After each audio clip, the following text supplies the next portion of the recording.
देखिए, अभी हम लोग क्लास 12 इकोनॉमिक्स यानी अर्थशास्त्र में most very very important 3 marks वाला क्वेश्चन आंसर को पढ़ेंगे, जो आपके झारखंड बोर्ड 2023 इंटरमीडिएट एग्जाम के लिए वरदान साबित होगी।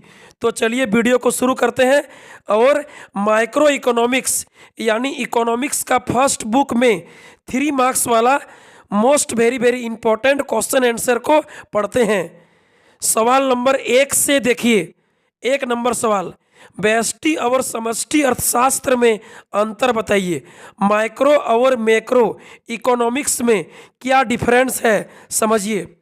आंसर, पहला, व्यष्टि शब्द का अर्थ सूक्ष्म या छोटा होता है, जबकि समष्टि शब्द का अर्थ व्यापक या बड़ा होता है।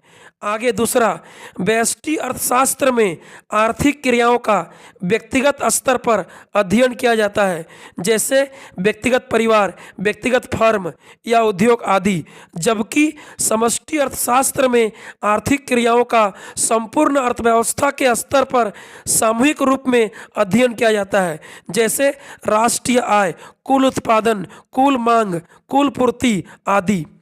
आगे तीसरा, व्यष्टि अर्थशास्त्र में बाजार में किसी एक वस्तु के कीमत के बारे में अध्ययन किया जाता है, जबकि समष्टि अर्थशास्त्र में सामान्य कीमत स्तर के बारे में अध्ययन स्टडी किया जाता है।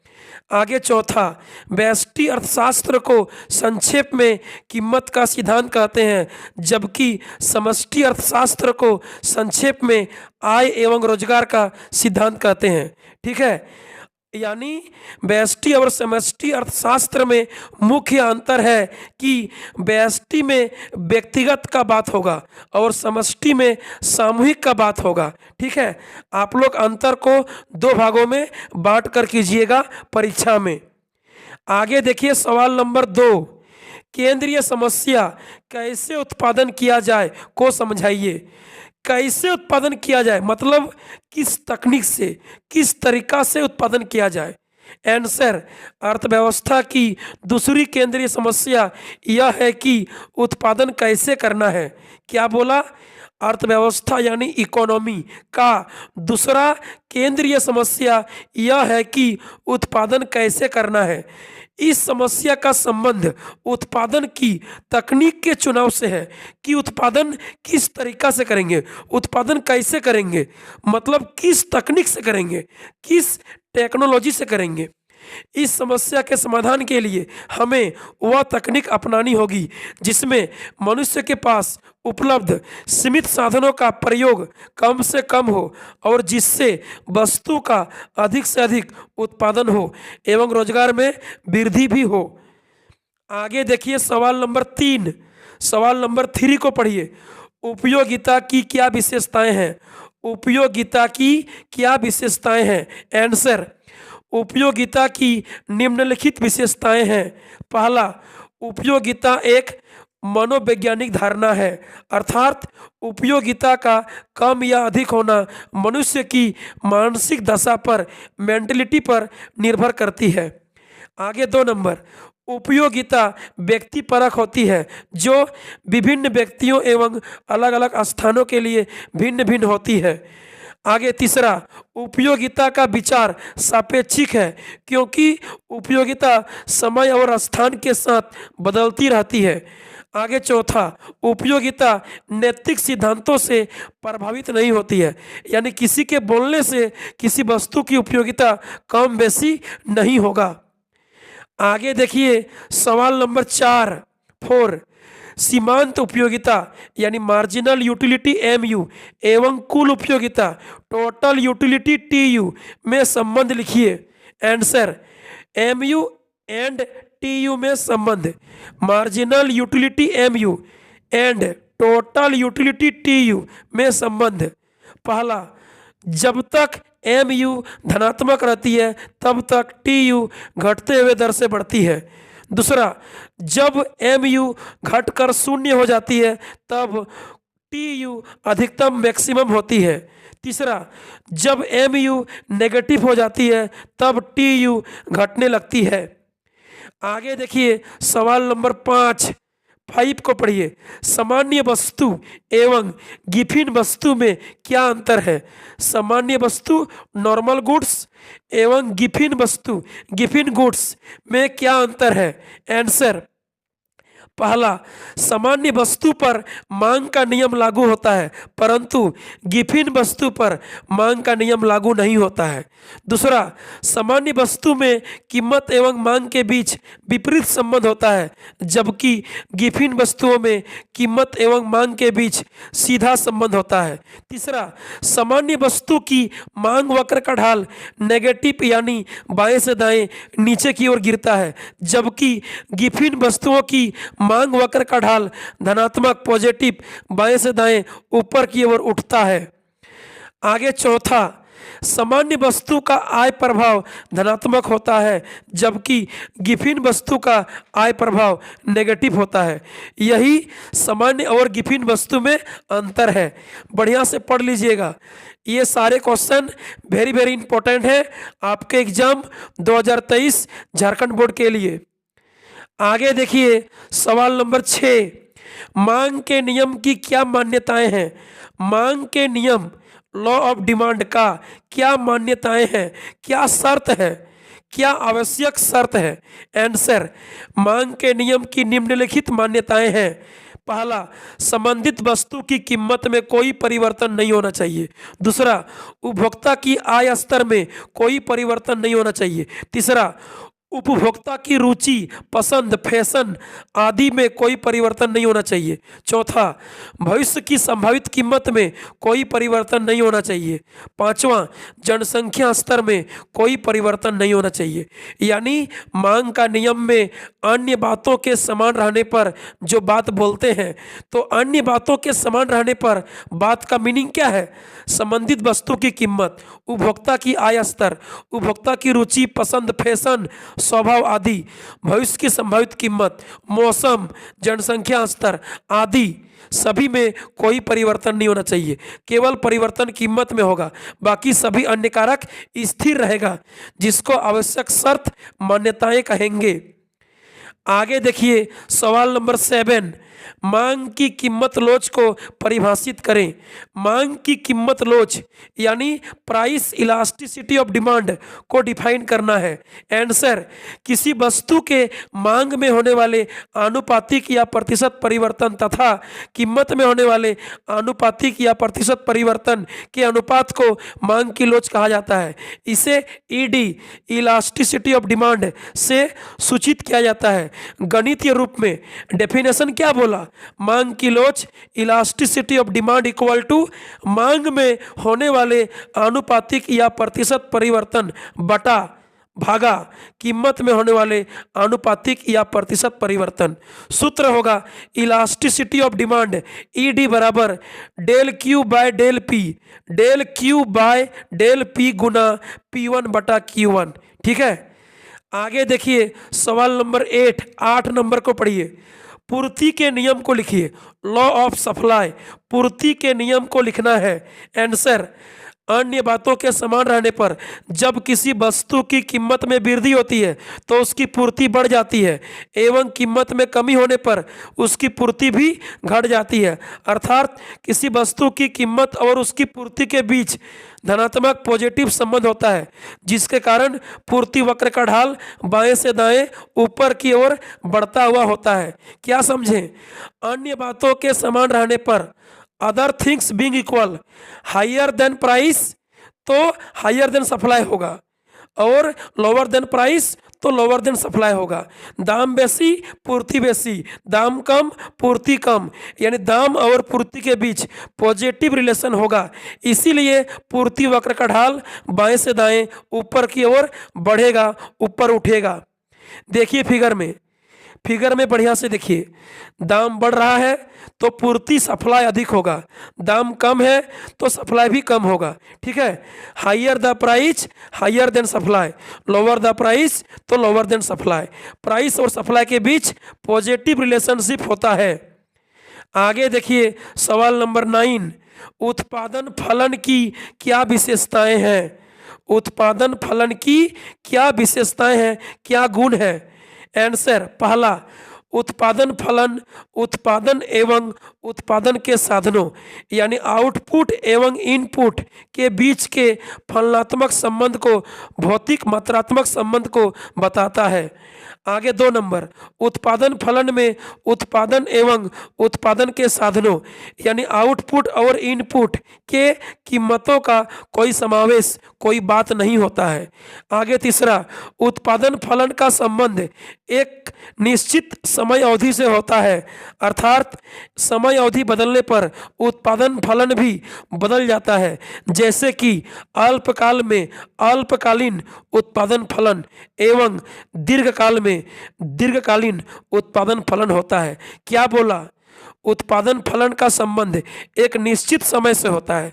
यदि टाइम कम है तो शॉर्ट पीरियड में शॉर्ट पीरियड प्रोडक्शन फंक्शन होगा और लॉन्ग पीरियड में लॉन्ग पीरियड प्रोडक्शन फंक्शन होगा।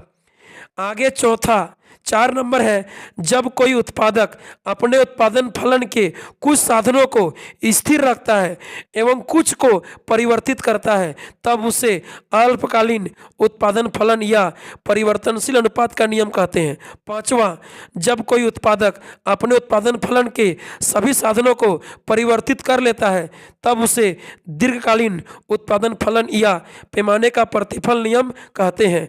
याद रखिएगा, अल्पकालीन उत्पादन फलन को परिवर्तनशील अनुपात का नियम कहते हैं और दीर्घकालीन उत्पादन फलन को पैमाने का प्रतिफल नियम कहते हैं। आगे देखिए सवाल नंबर 10, एक साधन के प्रतिफल एवं पैमाने के प्रतिफल के बीच अंतर स्पष्ट करें। एक साधन के प्रतिफल यानी कोई एक साधन चेंज होगा शॉर्ट पीरियड में, पैमाने का प्रतिफल यानी पूरा पैमाना का सब साधन चेंज होगा लॉन्ग पीरियड में।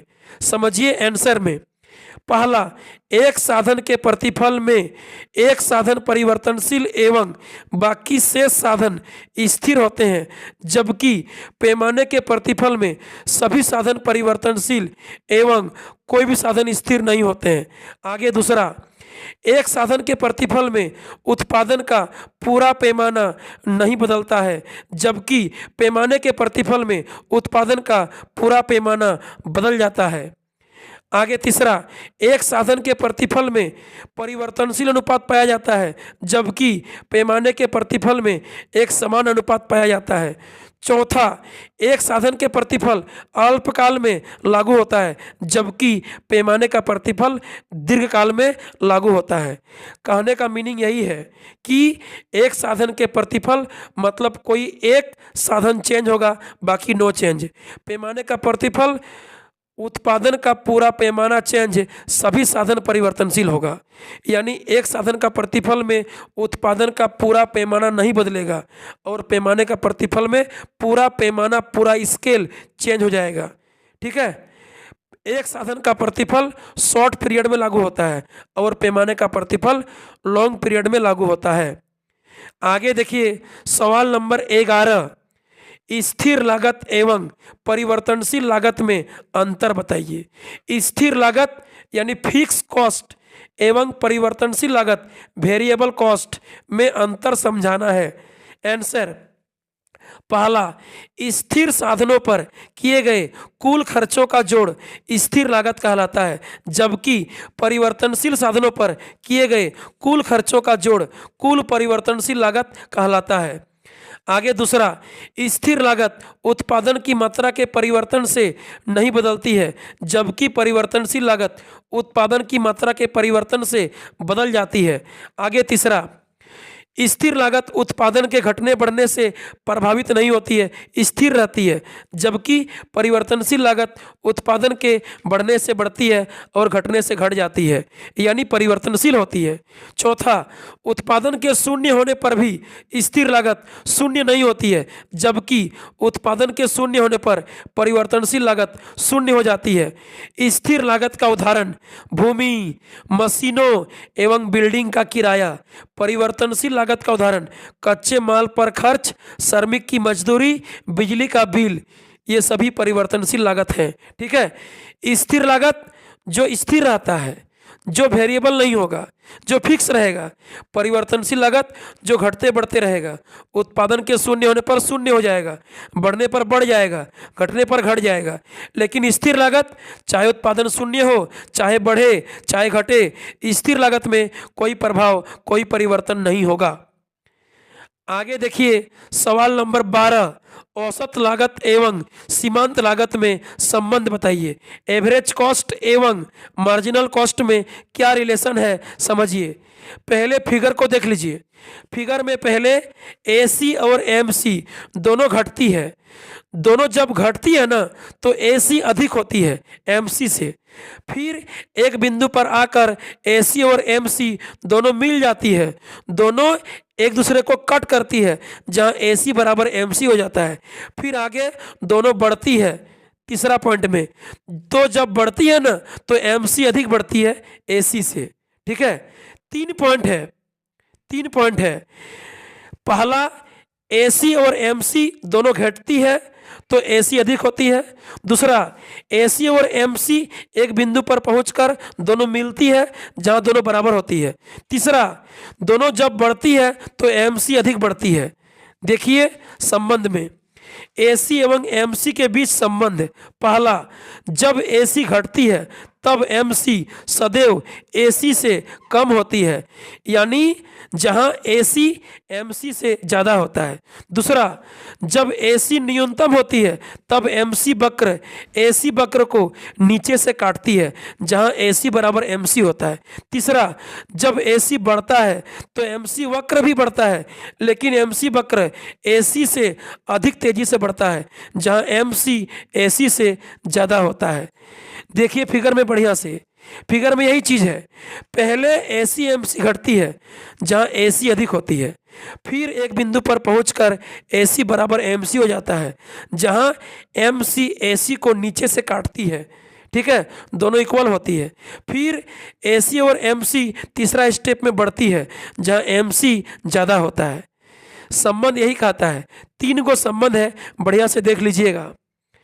आगे देखिए सवाल नंबर 13, कुल आगम, सीमांत आगम एवं औसत आगम को परिभाषित कीजिए। आंसर, कुल आगम टोटल रेवेन्यू टीआर को समझिए।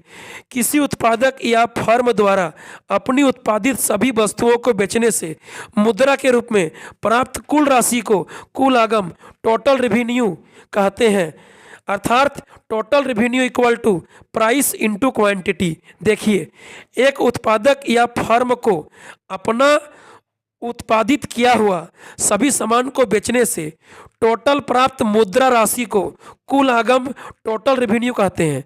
जो कैसे निकलेगा, एक वस्तु का दाम यानी प्राइस गुना बेची गई वस्तु की मात्रा से निकाल लेंगे टी आर को। टी आर बराबर पी इंटू क्यू, दाम इंटू बेची गई मात्रा। टी आर बराबर प्रति इकाई कीमत प्राइस इंटू बेची गई मात्रा क्वांटिटी।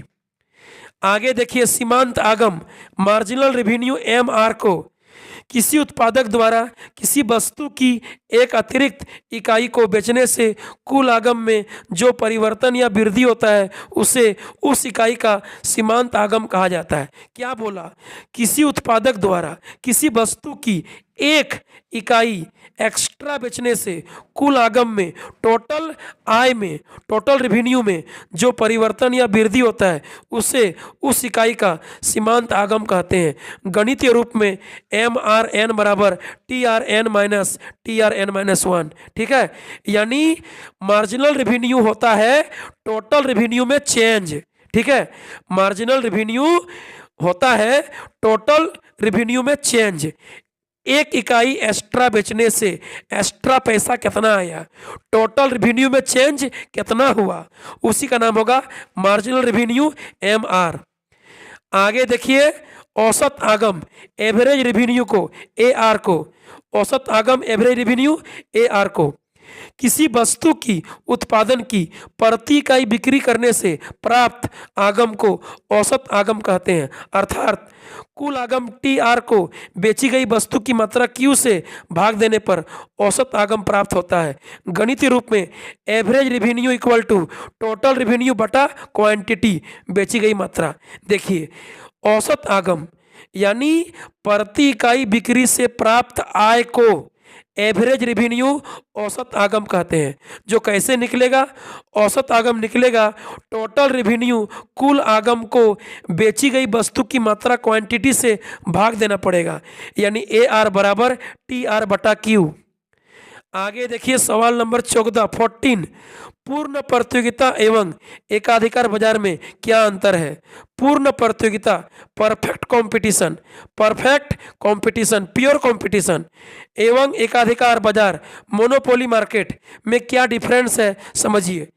पहला, पूर्ण प्रतियोगिता में विक्रेताओं की संख्या अधिक होती है, जबकि एकाधिकार में केवल एक ही विक्रेता होते हैं। क्या बोला?